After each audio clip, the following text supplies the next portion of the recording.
Hey Rebel Rouser, I'm Alan Voivod, and this is Star Wars 7 by 7.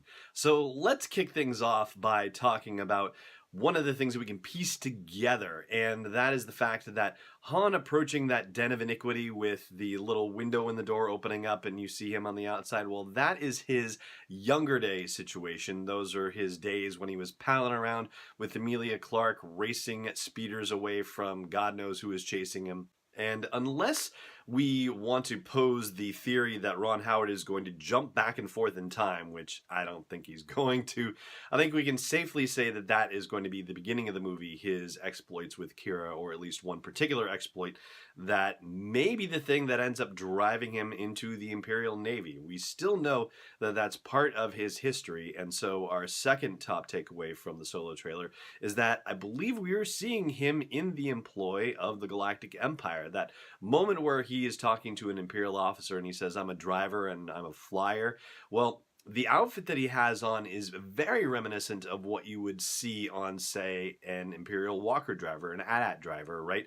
Just not in color perspective, right? But the way the buckles are, the chest plate of it, what we can see of it, it looks very similar to that. Now, we all know the story goes that Han freed Chewbacca from slavery and that Chewie owed him a life debt as a result of that. Well, it looks like Mimban might be the place where Chewie was enslaved in the new canon. And not just Chewie, but probably a whole bunch of Wookiees and possibly one family member, at least one family member, considering that we see Chewie touching foreheads gently with another Wookiee who looks slightly shorter than he is. So could be his wife, could be his dad, could be his son. Can't really tell at this point. If we're going to guess, I'm going to say it doesn't look like it's Itchy and it doesn't look like it's Lumpy. Lumpy is going to be too short, I think. So it's got to be Mala. It's got to be his wife. That would be my guess. But I'd love to hear yours too. By all means, wherever you listen to the podcast or see this video, chime in and let me know what you think. Anyway, that's our third takeaway, is that it looks like Han is going to encounter Chewie on Mimban. I'm guessing that Han is going to be part of the Mud Troopers that we see on there. It seems like it would suck for a first assignment, but it's exactly the sort of thing that you would expect the Imperials to give to a rookie in the Imperial Navy. Like, yeah, don't put him on a prime posting, send him off to Mimban and, yeah, let him suffer there. So that would be our third takeaway, is that Han is going to end up on Mimban and meet Chewie there, and they're going to make good their escape from the Empire. And then it seems that we have a bit of a gap in time, and ultimately it looks like Han is going to find Qi'ra along with Chewie. Chewie is with him for the ride. And so that would, I guess, be our fourth takeaway, is the fact that Han and Chewie are now a team together when they go visit Qi'ra, where we see her in that swanky club. I don't think Chewie himself is in there, but later on, when we see Han and Qi'ra walking along that deserty slope down toward the sea, now, as opposed to the previous time that we saw that, we can actually see a figure trailing them in the background, carrying a bunch of cases. That's gotta be Chewie, right? No other answer.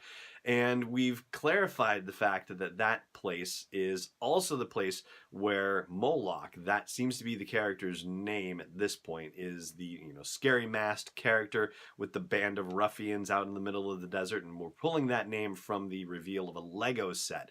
So we'll see if that's actually accurate, but that, and also the scene where Emilia Clarke is looking at Han and saying, "I'm the only one who knows what you really are." Like, that's happening under some sort of like tented canopy sort of thing. And that also is in the same place where this showdown is taking place with Moloch. And it could be that this showdown with Moloch that we see is a test of sorts. We know, or at least we think we know, that this Moloch character is not part of Woody Harrelson's crew. And in fact, in one of the first teasers for Solo: A Star Wars Story, we actually saw Moloch on that crazy train. And this time around, we're actually seeing the range troopers on that train with magnetic boots that allow them to walk on the surface of the train regardless of whether it's right side up or upside down for them. So it's hard to say what's happening here, but if Moloch is not working with Woody Harrelson, then is he trying to do whatever job that Woody Harrelson is trying to do? Is he trying to cut in on Woody's job or something like that? Oh, yeah, that one is a little iffy at this point, but it certainly doesn't seem like he is part of the gang. But speaking of that whole train heist situation, this seems to be the fifth takeaway, if you will, the fact that everybody is involved on this heist. Now, there had been talk previously about how Han and Chewie would have to establish their bona fides, and they would do that by hijacking something on board this train. Well, it turns out that it's not just them doing it, because Woody Harrelson is also on this train too, so you have to wonder whether anybody else is too, like Thandie Newton's Val character, for example, who we see at the cozy little campfire.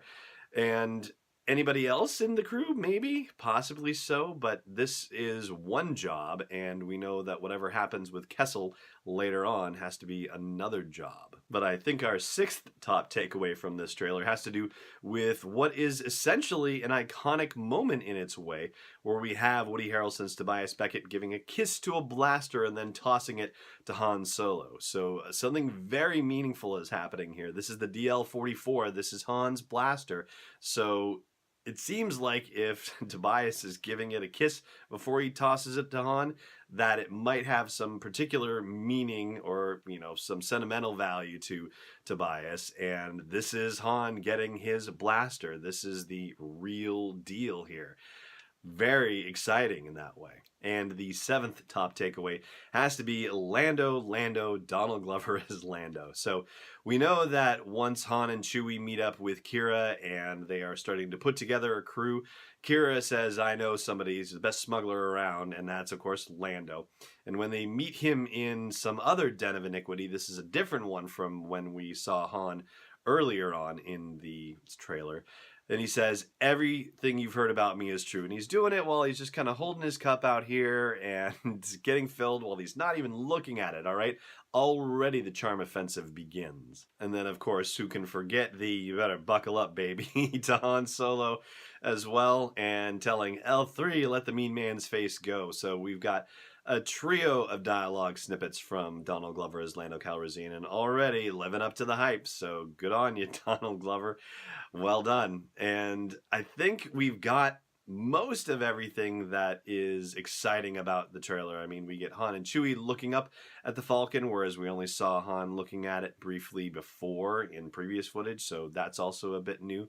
And as far as the final footage in the trailer, well, I'm going to talk about that over on the audio version of the podcast. So do check that out at sw7x7.com/iTunes or wherever you like to listen to podcasts. But for now, it just remains for me to say thank you so much for watching, and may the Force be with you wherever in the world you may be.